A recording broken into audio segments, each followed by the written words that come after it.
is Marisa Bludorn, and welcome to TCS Consultant, Personal, Professional, and Business Development. Really excited. Today, we're going to focus on high performance teams, which is one of my very favorite topics, my love, because in order for you to succeed, you're going to have a high performance team. And that's just tapping into and unleashing your team's unlimited potential.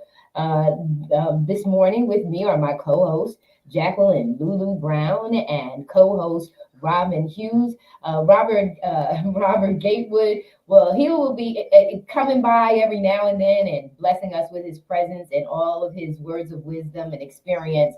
But these are my key co-hosts, and I'm really excited this morning to talk about leadership and high performance teams. And so, ladies, we're going to cover this in the areas of personal, professional, as well as business development. So what do I mean by that? Leadership, we're going to focus on leadership and the impact that leadership has on building a high performance team from the organizational or the corporate or just like I said, organizational approach. But we're also going to talk about high performance team as entrepreneurs and how it's important for us to build high performance teams as business owners. Then we're going to also talk about how it impacts families and how we can take this business model and translate it into how our families are brought up. We're business owners. We're building corporations. Our family, if we talk about legacy and all that we leave behind, there is a method to the madness. There is a structure by which you have to create in your home in order for your kids to reach those high levels, for you to tap into your children's talents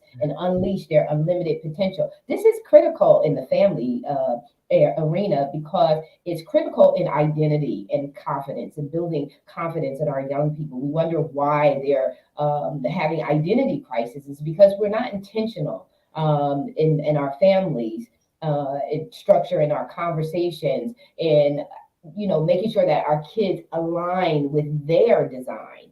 And so we're going to tap into a little bit of all of that so that we can understand how this is transferable in companies, in entrepreneurship and business development, as well as it is in the family. And so take center stage and own it with me. Jacqueline, start with your opening thoughts about this topic.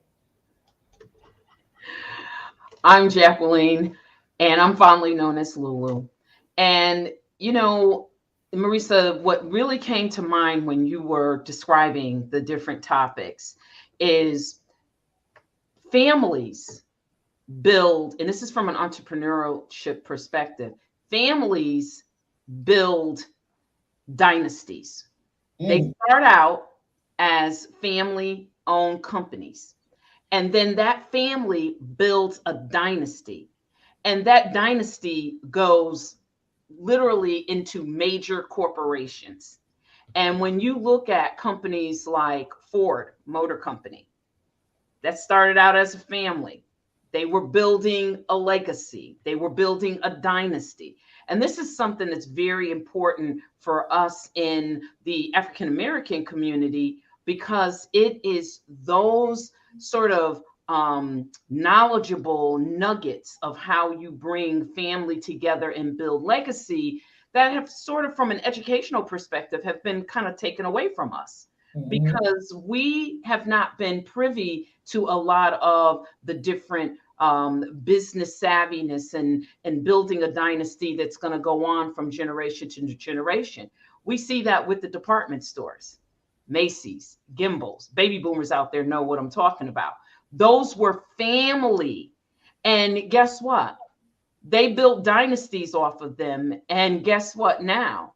Those companies were sold for billions of dollars and are now owned by a big conglomerate, such as maybe the May Company. They own Lord and Taylor. The May Company, Google it. They own just about everything retail that was actually a family-owned business. But here's the thing, the money that they take and a big corporation comes and buys that company, now they take those dollars and recircle it in something else for the family dynasty. Right. So I'm going to stop there because I have something else for one of your other. right. I know, because this is really where I think it became a taboo, right? So when you started really working with your children to really identify where their skill sets are, what they naturally lean towards, where their giftings, their talents, etc., we got too extreme on the competitive edge. But there's a method to the madness. There's a purpose behind that. In regards to what we're talking about today. So, Robin, enter your opening thoughts. And I was thinking some of the same things that Jacqueline said because it is so important. It starts at home. It starts at home and then there's spillover. But we do have a lot of people in the African American families that didn't have that upbringing and don't know. So that means what happens is a lot of times they have to learn on their own or either at least get with someone that can mentor them or start telling them about it. Because I know a lot of families that didn't have that foundation. I know we were talking about backstage when we were talking about when the children were younger. I know when my children got jobs, 16-year-old, I opened up checking and savings accounts for them. They started putting their money in the bank at that time and learned how to manage their own money.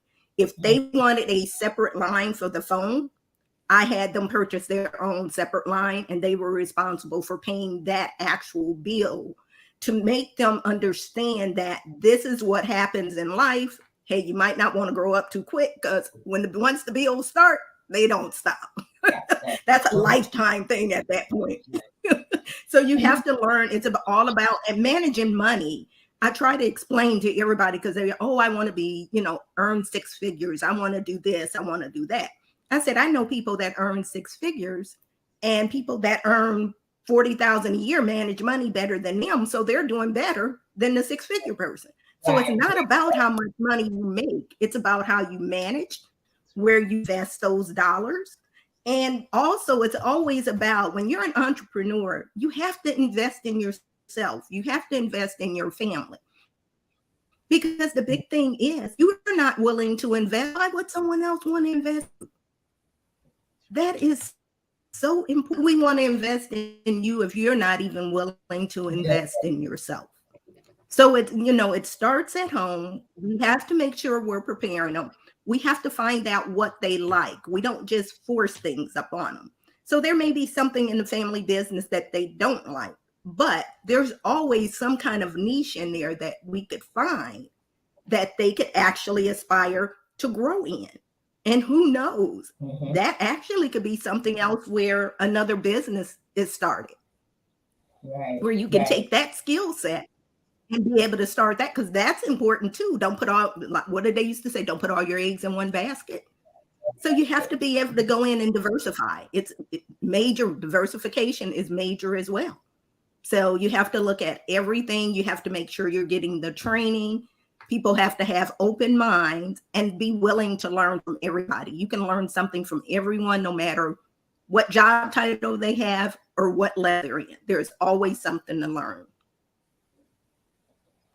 Yeah, there's always something to learn. And this is so I want to say this, and then I'm going to go switch us. Want the audience to really hone in on the high performance team building. And one of the things that are critical in developing your own business and strengthening your leadership is learning on the job. And so what I took as a note in our discussion earlier when we were backstage is showing up on the job to learn what to do in your own business. So when we are looking at entrepreneurship, when we are looking at our young people and bringing them up, it's not necessarily that if we have a business that we automatically bring the child into the business itself, but there has to be a training and development process that goes into place. And if we are awake and say, hey, when I show up on this job, take seriously all the skills that are required to perform the job. Why? Because I remember when I was in high school, I took typing, but I was also in art classes. I love art. I love to draw. I love to paint. I love to do all of that. And so I took that very seriously, and because my pathway was to be an artist, right? However, I didn't really care about failing typing.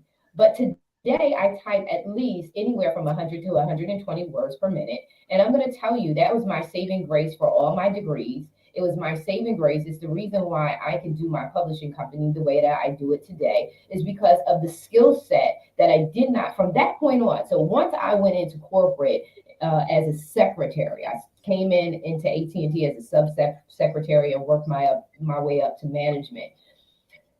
I took seriously at that moment that I realized that now I needed those typing skills that I blew off in high school. Now I really needed them to make the money that I really wanted to make, because I was not a fast food person. I am not in retail other than decorating. I did do some consulting work, and I decorated for the holidays for both Lord and Taylor as well as J.C. Penney's.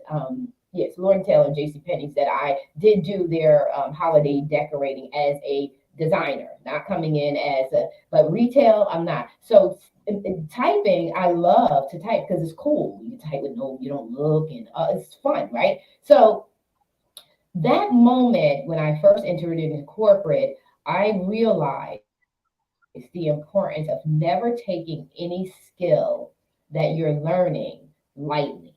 Why? Because it is the main reason that I have become the go-to, because I design all of our book covers. I design everything that you see come out. I design. And I design it because I didn't take for granted, oh, I don't want to do that. Oh, I don't want to do that. These skill sets are designed, these skills, these experiences are designed to prepare you to level up. Do not take it lightly. Don't be arrogant. Don't think don't think you'll never have to do it. It saves me money. Knowing how to paint, I painted my entire nearly 4,000 square foot home myself. That saved me at least 20 grand. Being someone who plays in the dirt, I did my own landscaping for that same property. Probably saved me another 20 grand. Okay, so understanding why it's important to develop these skill sets and increase yourself as a high performer on the team. So when I come to any organization, I come as what? A high performer. I don't come as someone who is a liability to the group. I come as a high level asset. And so that's why this is so important for us to understand that these models, these business models, are not just models for business, they're models for us in our way of life. So I just want to share the summary. And this comes from the businesssimulations.com, businesssimulations.com.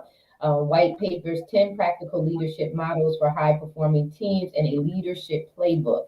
So now you have the source for today's conversation. And so the summary is practical leadership model summarizes the essential practicalities of key management topics for 60 seconds so that you can immediately apply them. You want skill sets for immediate life, professional, and business application. You want to be able to take something, new information, and apply it to your life. It's just like the word of God. If you don't understand how the word of God functions and operates, you won't know how to apply it in your life. You want these skill sets so that you can apply them in your life. You want to train the team members up, anyone that you're working with up, to think like this, because high level performers, high level team members makes it very, very easy for you at the top level, as the CEO, as the leader, to function better in your position, because they can all work independent of you. That's why high performance teams are so critical.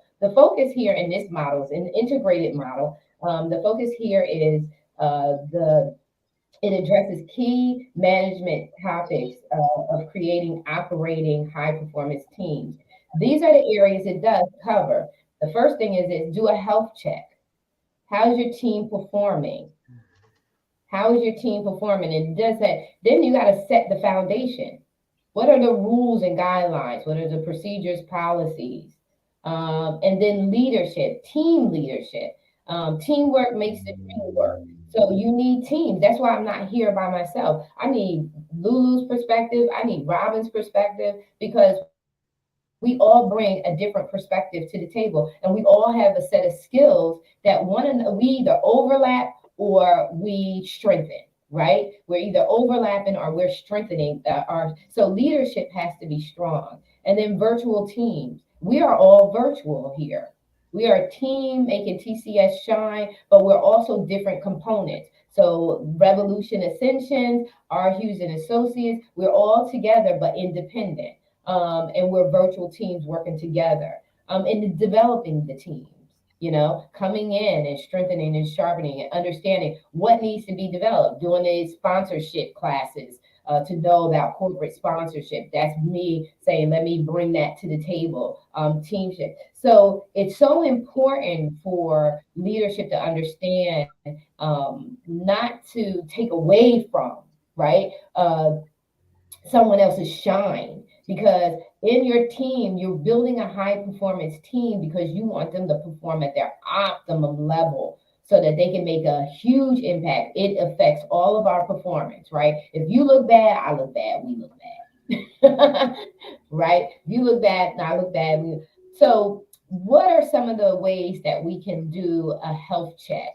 Both as a leader, our own health check for how we're showing up in leadership as it comes to a team, and how we can be more effective. I like how it talks about there's time management here. And one of the biggest challenges, and then I'll go back to it, one of the biggest challenges I know I have in leadership is finding people who are really committed.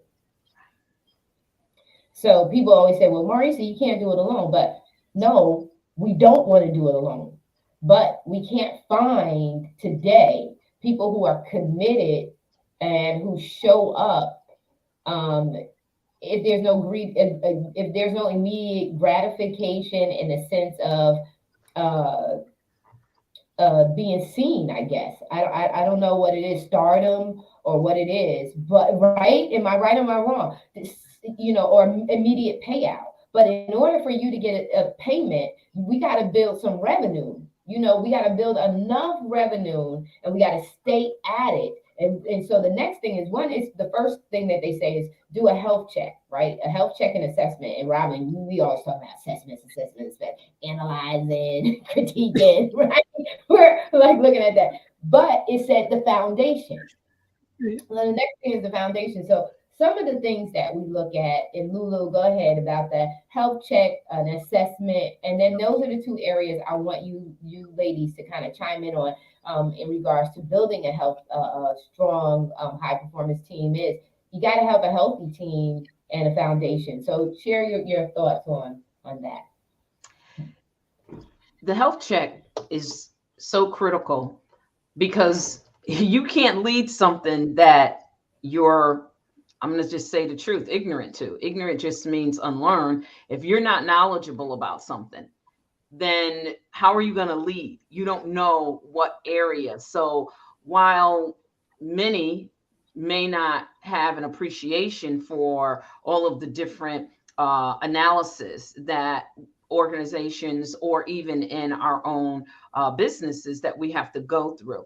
Now, the key is, what do you do with the information? Once you have done an assessment and you've learned and you've taken the information in, how do you put together a plan so that you are effectively making sure that people are growing, they're not feeling worthless, and you are actually bridging the gap where you have, through your assessment, discovered you have some gaps.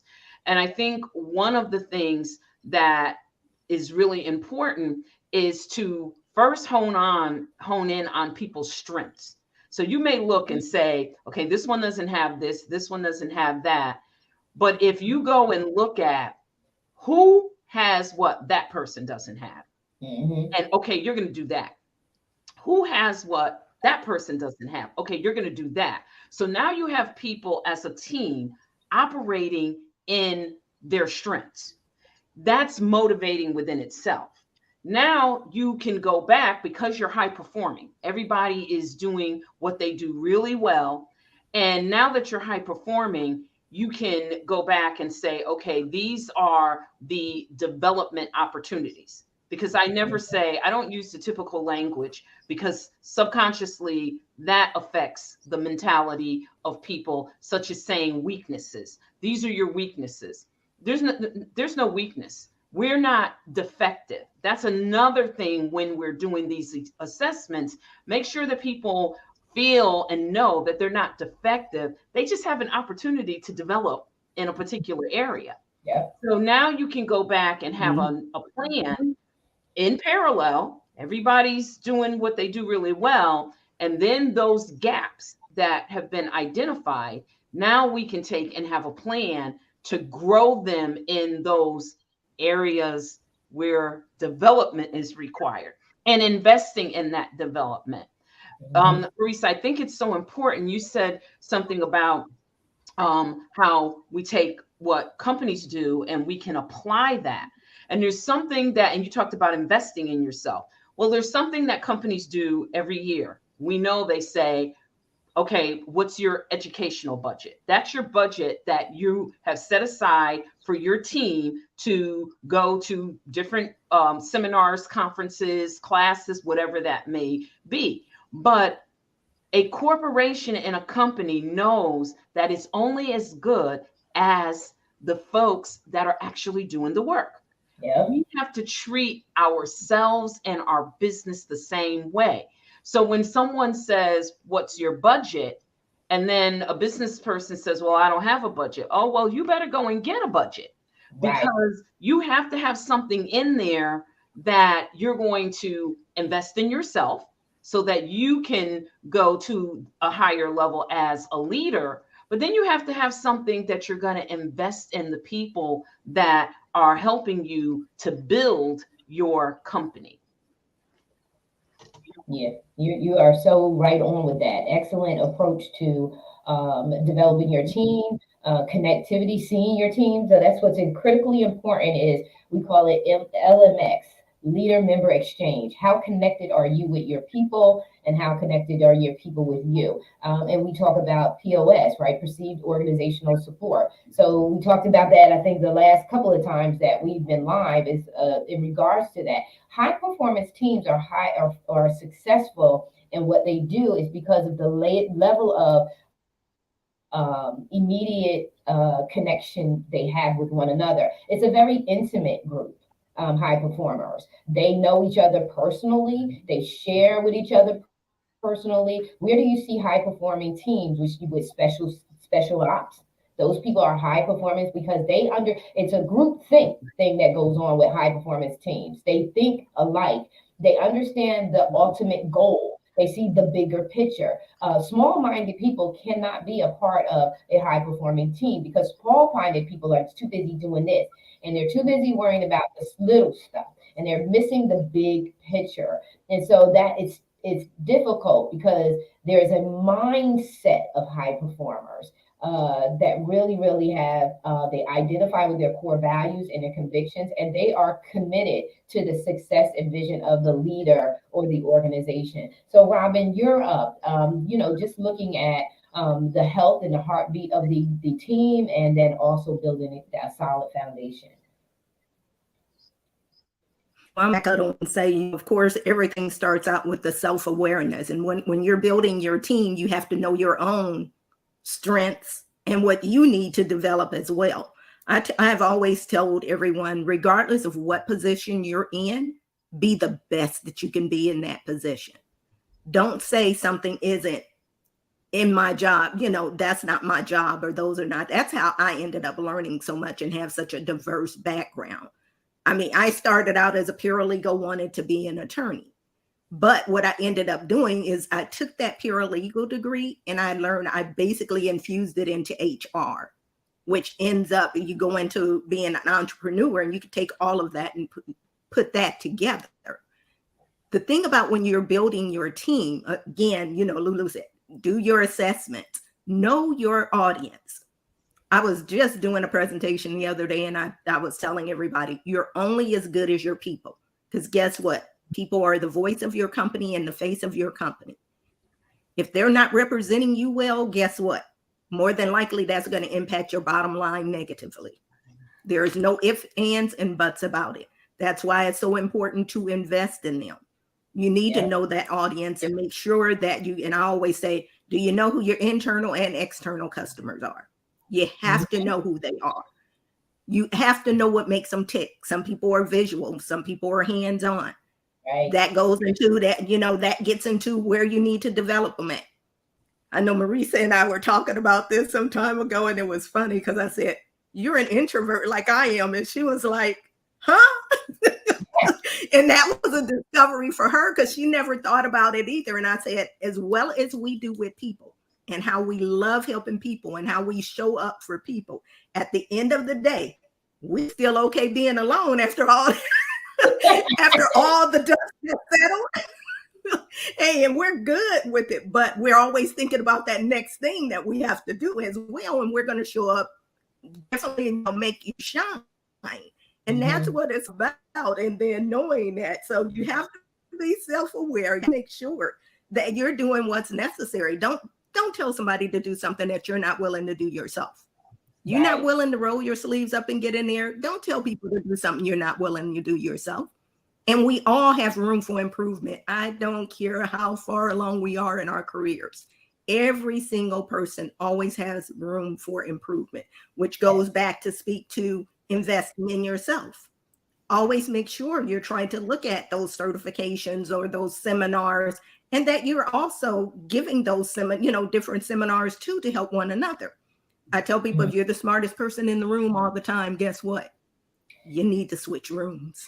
You need to switch rooms. Yeah. You need to switch rooms. You need to do something different. Switch rooms. You need to switch rooms. And it's simple things. It's funny that we sit here and talk about it, but that is so simple, but people don't do it.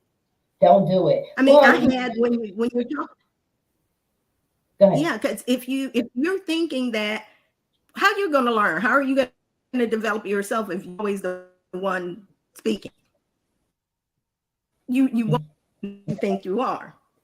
So you have to be able to, make sure that you're looking at your team, do your assessments, find out who actually does what better. And the interesting thing about you have people competing. I had I was bringing a group of in logistics, decided I'd try to FedEx to actually be able to form a team, and FedEx was willing to work with small companies, but it had to be a seamless process. They only wanted to deal with one trucking company, all the people together. And I remember one of the business owners, he looked at me and "You must not be from here." And I said, "What do you mean by that?" And I was in Memphis, and he says, "People are too busy looking to see their name in lights." He said, "That's why we miss some of the opportunities that we miss. We're so busy wanting to be that person or that company, and you only see that person's name in lights." If Marisa was like that, a lot of the stuff that we do with TCS consulting would not be done, because all she would want to see was TCS consulting in lights, and then wouldn't want to help anybody else. Can you imagine that? I can't even imagine that. And I have to be honest, I don't really understand that mentality, because I've always been the type to help bring someone else up. I think that's what we need to always do. But as long as people put themselves up on a pedestal and feel that they're better than someone else, never be able to you can't really help people when you have that mentality. You can think you are, but you're really not. You're really not. So make sure, like I said, make sure you're self-aware, operating within your means, which means don't go somewhere and act like you know something that you don't know. And there's nothing wrong with saying, "I don't know of somebody that can do this piece of it." And then you always have to go back, and I say, recheck, check the pulse, make sure it's working. If it is not working, tweak it. It's not etched in stone, and it's okay to fail. And then you have to plan. Those are your strategic partners. Bring them into the fold so they know what's going on and what they need to do. Because if you're not transparent, guess what? If one person fails, you all fail. You all fail. So at the end of the day, why are you hiding stuff? There's no need to hide it. And guess what? How many people do you know that are wealthy today and failed numerous times. Numerous times. It doesn't work the first time. Yeah, And it if you does. do not plan, at the end, a plan is nothing. If you don't have a plan, it's nothing but a wish. I wish I Mhm. would do this, or I wish I could have done that. If you don't go in and put together a plan, you're not going to be able to do it. That's why it's so important when you're talking about developing your team. You do your assessments, you do your plans, you go back and look. If you don't have the person to fit into that actual position, you go and find the person to complement the team that can. Yep. And I don't know where this overqualified stuff comes from, but that always amazes me, because to me, there is no such thing. No. If I'm recruiting and someone comes to the table, they've taken the time to look at that job and see exactly what they want to do when you're looking at it from a career perspective. Yeah. Yeah. Yeah. I think that overqualifying thing must be like an ego thing. So you say, I didn't get the job because I was overqualified. So it makes you feel a little better. I don't know if that's what it was designed to do. But no matter where you are in your position, as long as you're open, that's the biggest key. And that's why I say, I know that I will never be one of the people who are popular because I'm telling you to do the self introspective work. You Mhm. got to do that work. If you don't do that work, then no matter, I say, the one variable in your life that will never ever change is you. You cannot leave you behind. You can leave all the people behind, but you cannot leave yourself behind. So self awareness should lead you to a place where you want to self develop. Because self development is really saying, I love myself enough to become a better person, right? Self mastery is I love myself enough to become a better person and to have a peace of mind. Because self mastery is not about perfection. It's about finding the balance that's appropriate for you. And it may not even be perfect for you, but it's appropriate for you. And knowing yourself well enough to recognize the traps and snares of the enemy before you're in them is to be able to sit back and say, oh, I recognize this. That hit me that way. I know how I normally respond to that. And my results from responding that way were not the results I wanted. So now I got to know what I need to do because the only variable in this situation I can control is me.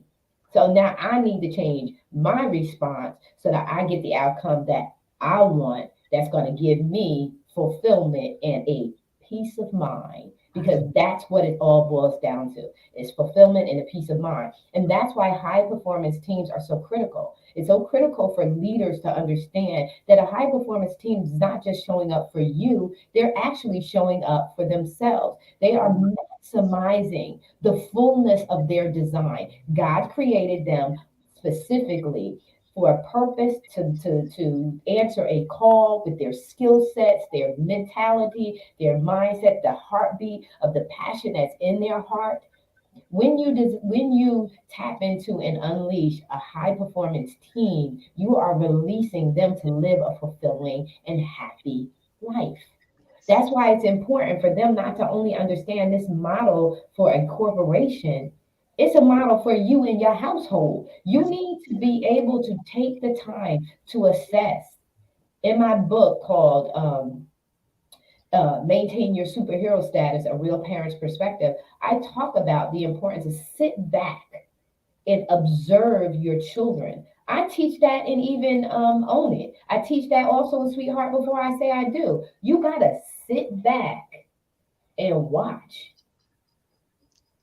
not with your own eyes. And this is why we have the power of prayer, because not with your own eyes. You have to see them through the eyes of God. Why? Because he sees them at their highest level. And it removes all of your preconceived notions about what should or shouldn't be, and it shows you what is through the eyes of God. You can ask him, let me see them through your eyes, Father, because through my eyes, it's full of flesh, it's full of opinion, it's full of a lack of patience, it's full of whatever. I want to see them through your eyes because it's not about me, it's about them. And let me see their talents. Let me watch what they're drawn to. Who are they having conversations with, and what are those conversations about? because that's a priority to them, or that's a pastime, that's entertainment, that's whatever. What are they naturally drawn with their skill set? Like my granddaughter, we looked at her and we said, oh my God, gymnastics, gymnastics, gymnastics. But she's actually a STEM girl. She likes to create. She likes to manipulate things with her hands, and she's a thinker. She's asking, well, Mima, what is that and why? And so I'm waiting for the moment where I can snatch her up and say, okay, this is what Mima does for a living, and can you help me get it done? I'm waiting to skip a generation and go to that generation and say, come and help Mima before she leaves this earth. Help Mima and see what Mima does. And if you like it and you enjoy it, this could be yours. So that's why we need to understand that we don't just look at anything that you experience, don't put it in one domain. Why? Because if you put it in one domain, you'll miss out on how great it could be in other domains. And what I mean by domains, I mean, if you learn something in life, you can apply it on the job.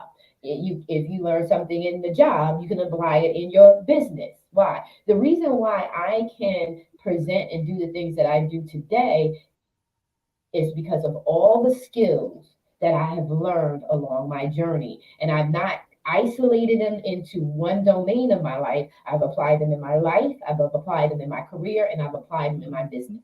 And that's why I looked and said, oh no, let's talk about high performance teams, not only for organizations, but also for entrepreneurs in their business, and why they want to make sure that they have high performers, not only entrepreneurs, but moms and dads, and how they can work with their children if they have a business or if they are in a particular industry. So you have people who are dentists and their kids are all dentists, right? You have people who are doctors and all their kids are doctors, lawyers, they're all advocates. They're all their kids become advocates. If the two parents are smart enough to get, if we fly together, the whole house will fly together.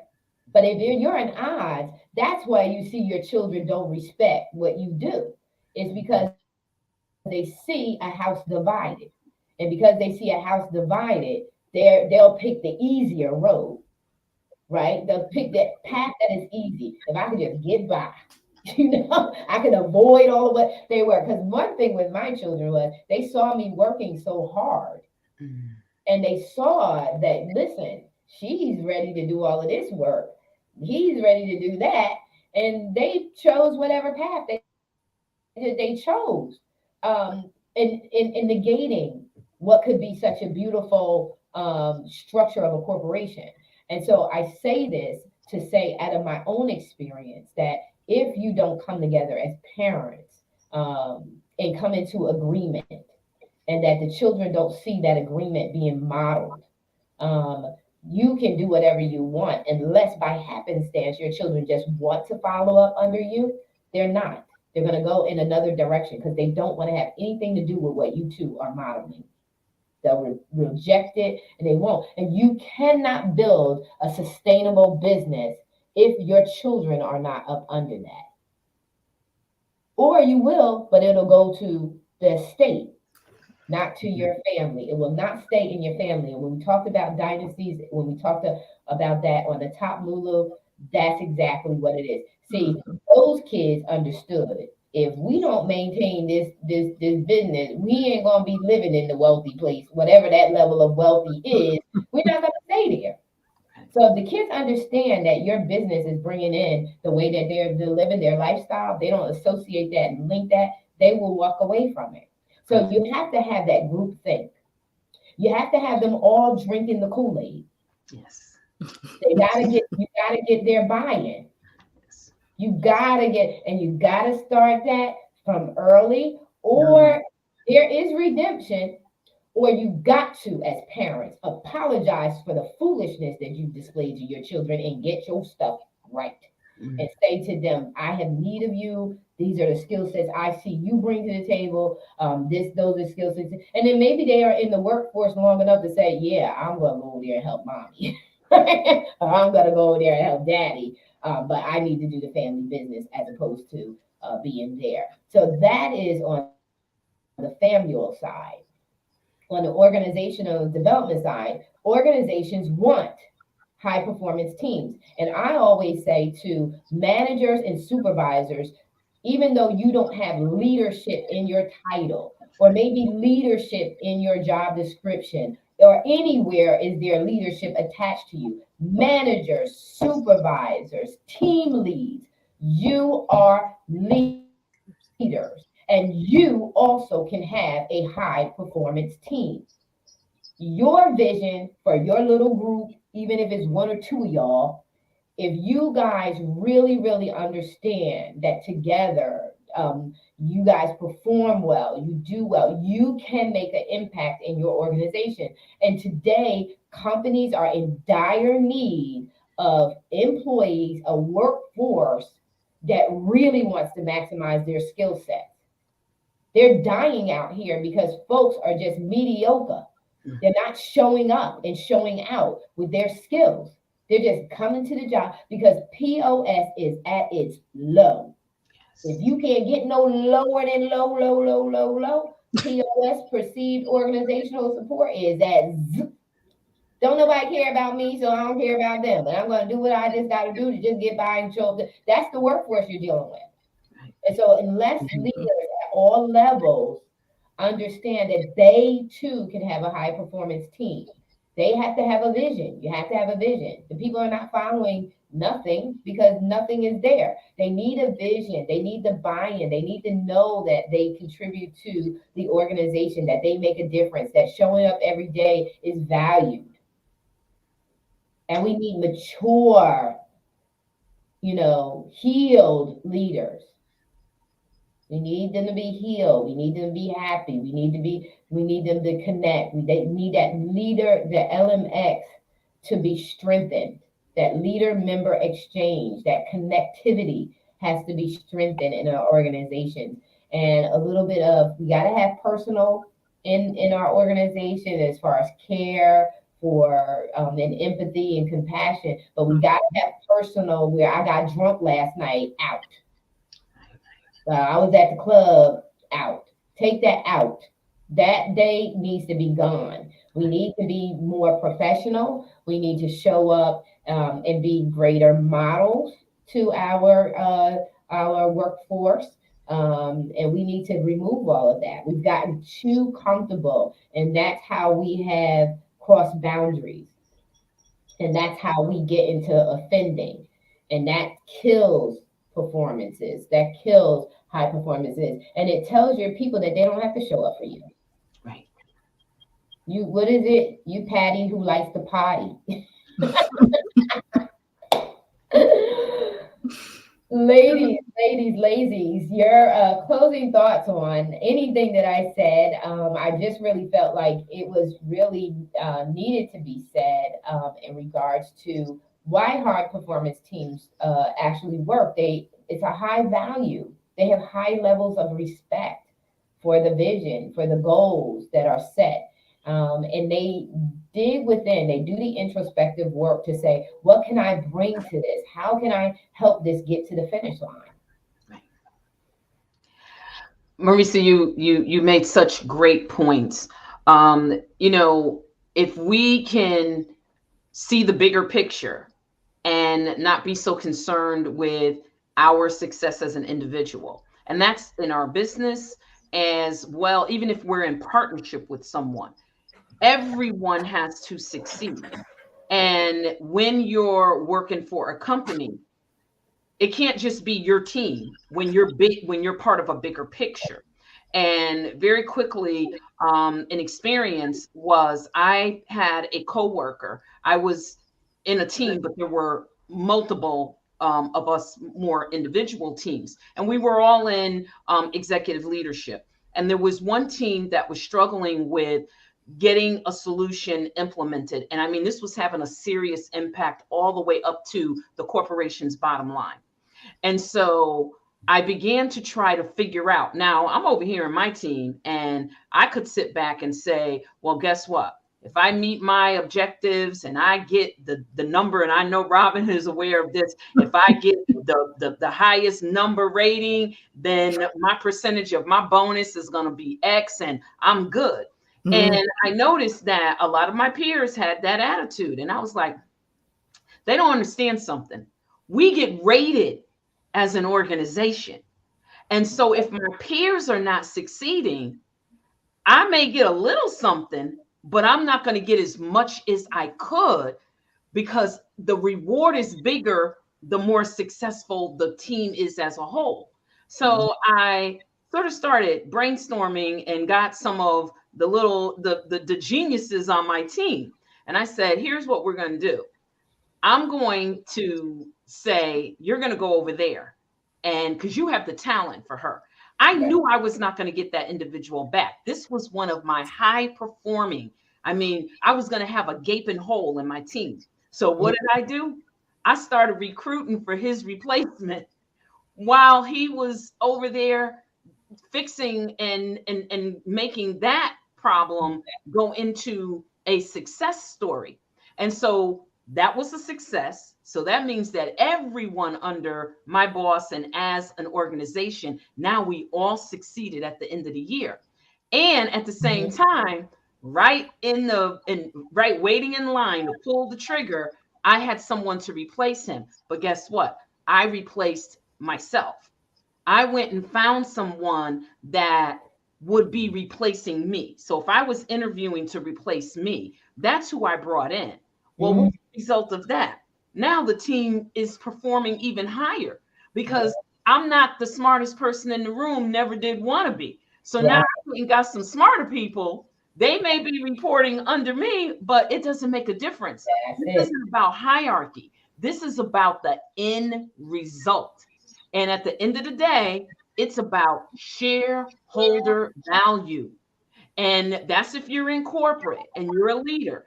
If you're in your own individual business, you may not be a publicly held company, so you might not be able to say shareholder value, but it's about the bottom line of where your company is going from a revenue, from just growth perspective, and are you achieving and moving towards your strategic long-term goals?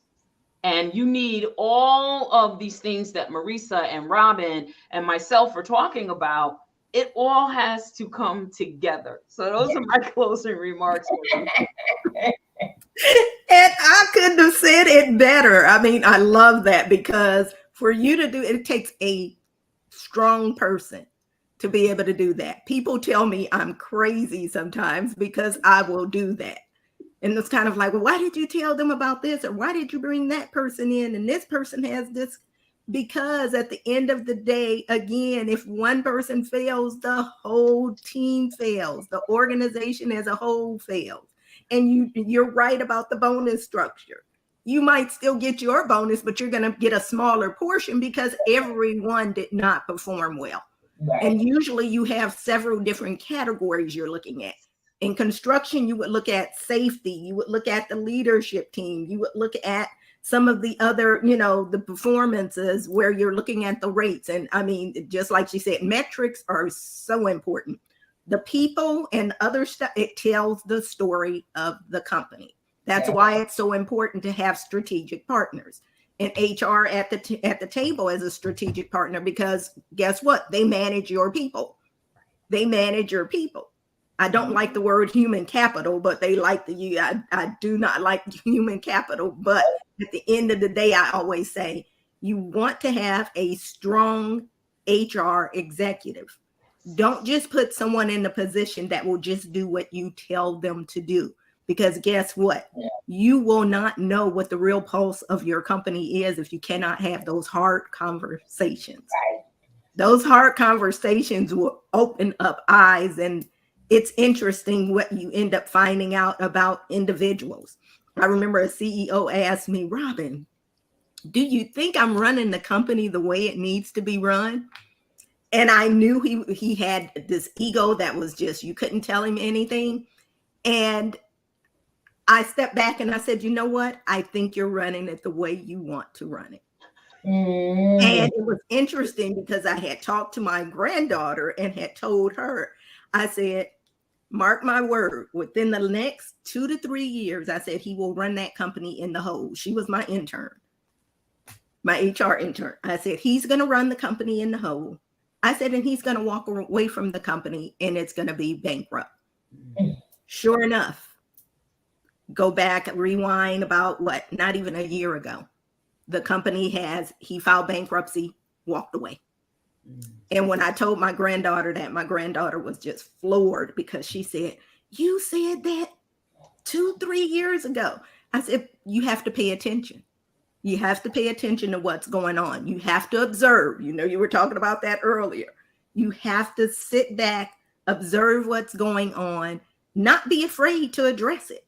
Not be afraid to address it. You can tell them. And I had already told him, but he didn't want to listen. That's why he came back and he said, Robin, what do you think? You know, do you think I'm running this the way? Yeah, you run it exactly how you want to run it. Right. It's not going to, you know, it's not going to be successful that way because it's all about you. And that's the big thing. It can't be all about you. It has to be about the team. And that's the main reason I say, if you focus, you want to be the winner, you're not going to get that whole company. So you have to focus on making sure, again, that you have those people that have more experience than you that can come in and fill those gaps. Because guess what? If you have that, what happens? It's just like putting a Band-Aid on a cake, and you will still end up not succeeding. So you got to make sure you have your people in place, your processes in place, know your audience. Don't be afraid to bring somebody else in that may have more skills than you have. Because guess what? At the end of the day, you might be getting ready to go to your next level. I always tell my managers, part of their performance evaluation is them developing their direct reports and being able to develop someone so they can move into their shoes. So when the next position becomes available for them to move up, they have their replacement already. And I actually always end up evaluating them on that piece. And they were like, why would I want somebody that can replace me? And I said, well, first of all, that says that you're okay and you're comfortable where you're at. And plus you're going to develop your people.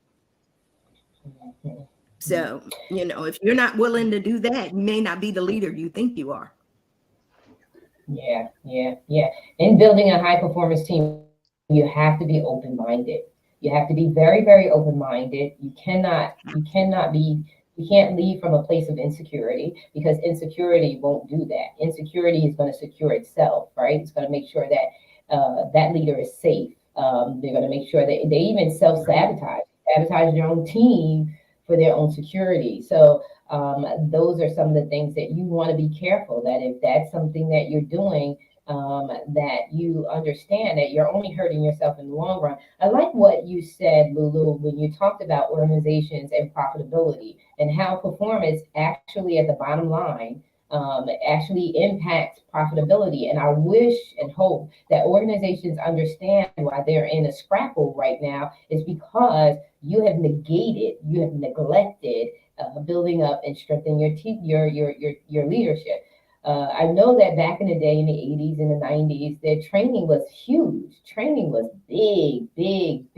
And if someone came along with this bright idea for us to learn things virtually, when we know that that's not what happens. The highest level of transferred learning happens in person. It happens in person unless that person is a self-teacher. It is very difficult for people for information from the facilitator, the trainer, instructor, to be transferred. That knowledge, the proficiency of the knowledge, to be transferred to the learner. And so that's where they made their biggest mistake was dumbing down training and development, because it did have a direct impact. It had an impact also on, as we close out, because I'm closing us out, but it had a real big impact on commitment. And that, guess what? I'm going right back to POS. When you took training and development away from your people, you made them insecure. They don't know how to answer the questions because they've not been trained. So they don't want to deal with complex issues because they're not equipped. They don't have the capacity for it. They don't have the knowledge. They don't know how to respond. So in frustration, you see all this anxiety. You see them biting back because they bite back because they don't know. They've not been trained. And so organizations, I would urge them to bring back training and development in person, training and development into your organizations, and you'll see your performance rise up again. You'll see your people not having as much stress and anxiety. Mental health and wellness will maybe come back to a balance because people have resources.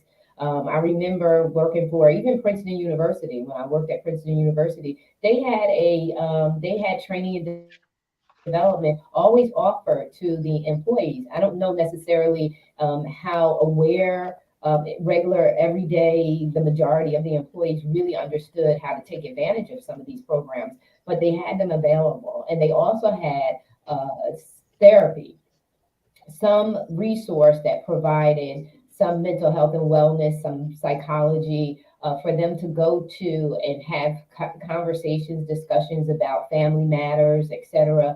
And I know that AT&T, when I was coming in through training and development, they were highly regarded in their training and development programs. People coming out of AT&T, very, very well trained. Back in the day, very, very well trained. And so you couldn't go to the next level unless you had training, and training was in person. It was not you went to the school, the AT&T school, business school, or whatever. You had to go there. You had to take your training. You had to sign in, make sure you're there. You had to sign out. So accountability was high, but performance was also high. Performance was very, very high. And commitment to the organization. And then another thing that we don't talk about too is pride. People have pride in their jobs. They want to be able to talk when they're socially out and about. They want to be able to boast about the job and the position that they have. We don't have that today. We don't have that today. It's not as common as it used to be to say, oh, you work for AT&T. Oh my God, you work for AT&T. Oh my God, you work for, Princeton University. Oh my God, you work here. But you feel proud. You feel proud. And when you feel proud, you show up on the job in a whole different way. You show up on the job because you want to contribute to the pride. You want to contribute to the success of the company. And so that's another thing that organizations should get back to is the training and development that they provide, quality training and development that they provide. And they'll see a difference. They'll see a difference. They'll see a difference in the overall performance, success, and sustainability. That's another thing that we didn't hit on. Was sustainability. Organizations are not sustaining because they don't show up with quality product and services. And services is found in your performance of your people. This is really good. We're going to stay on this, I believe, until the end of the year because there's so much to talk about in regards to high performance teams and building high performance teams and leadership. And this is my heartbeat because I believe strongly, and just like we talked about earlier, self-awareness should lead to self-development. Self-development leads to self-mastery. Self-mastery is maximizing, it's tapping into and unleashing your unlimited potential. Ladies and gentlemen, we are out. Thank you so much for being with us. It is Thursday. Tomorrow is Friday. Get ready for the weekend. We're out. We love you so very much. And take center stage and own it.